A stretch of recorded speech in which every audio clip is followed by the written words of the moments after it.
नमस्कार। मैं आचार्य करुणाशंकर मिश्र अपने YouTube चैनल नंदी घोष के माध्यम से आपके सामने एक प्रसंग प्रस्तुत कर रहा हूँ। यह प्रसंग सीता स्वयंवर से संबंधित है और पिता जनक ने भगवान शिव के धनुष की प्रत्यंचा चढ़ाने की प्रतिज्ञा किया था कि जो भी राजा भगवान शिव की धनुष की प्रत्यंचा चढ़ा देगा उसी के साथ मेरी पुत्री सीता उसके गले में वरमाला डालेगी। प्राय आप सभी जानते हैं कि अपने माता पिता हर बच्चे को अच्छे संस्कार सिखाते हैं। माँ सुनैना ने समझ लिया, जान गई कि कल स्वयंवर है, तो उसके एक दिन पूर्व ही अपनी पुत्री सीता को जगत जननी माँ पार्वती की पूजा करने के लिए पुष्प वाटिका भेजती हैं। गिरजा पूजन जननी पठाई। गिरजा जी की पूजा करने के लिए माँ सुनैना ने पुत्री सीता को सखियों के साथ पुष्प वाटिका में जो माँ गिरजा का मंदिर बना था उसमें पूजन करने के लिए भेजती हैं और सीता जी अपनी सखियों के साथ माँ भवानी की, माँ गिरजा की वंदना अर्चना स्तुति करती है और माँ गिरजा से ये विनती करती हैं कि मुझे अपने अनुरूप पति प्राप्त हो। और माँ सीता गौरवर्ण की थी। निज अनुरूप सुभग बरु मांगा।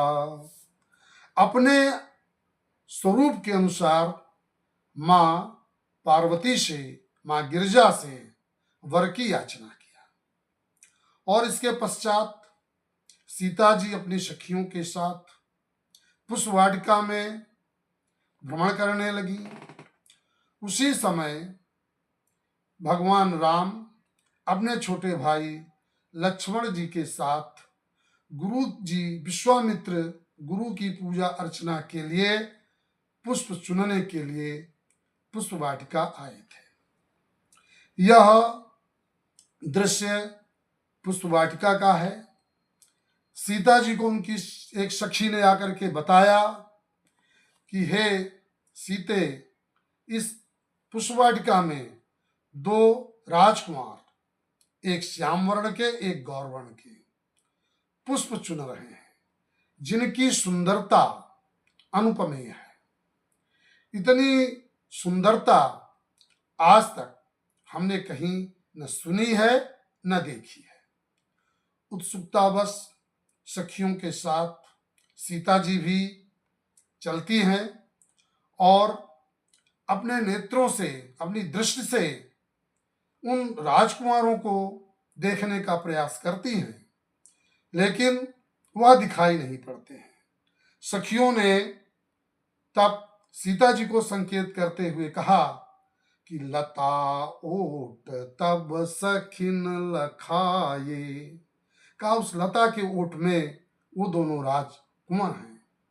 उनको जब सीता जी ने देखा तो इतनी सुंदर छवि थी भगवान राम की कि उसकी तुलना सीता जी नहीं कर सकती थी। वह एक तरह से मंत्रमुग्ध हो गई और लोचन मग राम उर आनी, अपने लोचन नेत्रों के मार्ग से उस छवि को अपने हृदय में उतार लिया और दीन्हे पलक कपाट शयानी, और अपने नेत्रों को बंद कर लिया। अब देखिए, एक स्वाभाविक स्थिति है। जब आप मूर्ति को देखते हैं, आप मंदिर में दर्शन करने के लिए जाते हैं, तो सहज प्रक्रिया आपके भी साथ होती है। आप अनुभव करके देखिए। और यही भगवान के दर्शन करने का एक क्रम है। जब आप मंदिर में जाते हैं और उस सुंदर छवि को, विग्रह को आप देखते हैं तो एक क्षण के लिए ही आप हाथ जोड़ते हैं और आपके नेत्र बंद हो जाते हैं। उस समय की स्थिति आप अनुभव कीजिए, कल्पना कीजिए, जो सामने विग्रह है उसी की छवि को आप अपने नेत्रों के माध्यम से अपने हृदय में बसाने या उतारने का उपक्रम कर रहे हैं। और वास्तविक दर्शन यही है।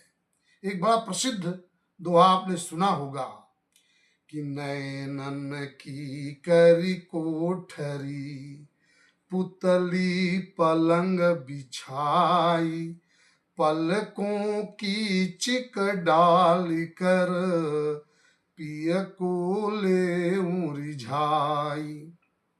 नैनन की करी कोठरी, नेत्रों को आप एक कोठरी कक्ष बना लीजिए।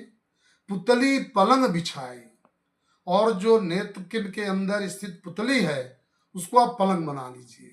पलकों की चिक डालकर, आप कक्ष में जब एकांत में किसी से वार्ता करते हैं तो चिक पर्दा, पर्दा का एक जो है आवरण डाल देते हैं और प्रिय को ले उड़ जाए, जिसको आप प्रसन्न करना चाहते हैं अपने मनोभावों से।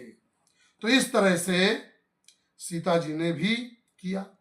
अब सीता जी ने तो वहां पर निज अनुरूप सुभग वर मांगा, अपने अनुरूप सुभग वर की याचना किया था मां पार्वती से। और जब यहाँ पर भगवान राम के दर्शन किया तो ये श्याम वर्ण के थे। अब सीता जी के मन में ये भी भाव आया, जब भगवान राम के दर्शन किया तो स्वरूप के साथ साथ एक दृश्य और देखा। भगवान राम के भाल मस्तक पर श्रम बिंदु भी दिखाई दिए। भाल तिलक श्रम बिंदु सुहाए, ये भी दृश्य सीता जी ने देखा। कहा ये इतने सुकुमार हैं कि पुष्प चयन करने में ही जो श्रम लगा उससे इन राजकुमार के भाल पर, मस्तक पर श्रम की बूंदे पसीने के रूप में विद्यमान है। तो ये इतने सुकुमार हैं। और मेरे पिताजी ने भगवान शंकर के धनुष पिनाक की प्रत्यंचा चढ़ाने के लिए कहा है, जो अत्यंत कठोर है, और वह पिनाक दधीच की हड्डियों से बना था। और इसका प्रयोग भगवान शंकर ने वृत्तासुर जैसे असुर का वध करने के लिए किया था। और उसी धनुष को, ये वज्र से भी कठोर है, उसी की प्रत्यंचा चढ़ाने के लिए प्रतिज्ञा किया है। तो ये किशोर, ये राजकुमार उस धनुष की प्रत्यंचा चढ़ा पाएंगे, मन में संदेह हुआ।